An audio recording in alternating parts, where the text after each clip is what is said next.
আজকে আপনাদের সাথে একটি নতুন পাখির পরিচয় করিয়ে দেব।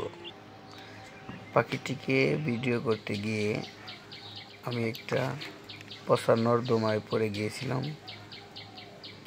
তো সেখান থেকে উঠে আবার কিছু ভিডিও করেছি। তো সেই ভিডিও আপনাদের মাঝে উপস্থাপনা করতেছি। আপনারা সুন্দরভাবে ভিডিওটি সম্পূর্ণ দেখবেন আশা করি। পাখি তো অনেকগুলোই দেখানো হচ্ছে, তো কার কোনটি পছন্দের পাখি এবং কোনটিকে আপনি দেখেছেন কমেন্ট বক্সে জানাবেন। হয়তোবা এরকম আমি ভাষ্যকার নয়, কথা বলতে পারি না। তো যাই হোক, আপনাদের মাঝে কিছু পাখির ভিডিও তুলে ধরেছি। অবশ্যই পাখিগুলোকে দেখতে পাচ্ছেন। তো শেষে আরও সুন্দর সুন্দর পাখির ভিডিও দেখতে পাবেন ইনশাল্লাহ। তো আশা করি সকলে ভালো থাকবেন, আর ভিডিওটি ভালো লাগলে লাইক কমেন্ট শেয়ার করবেন। আসসালামু আলাইকুম।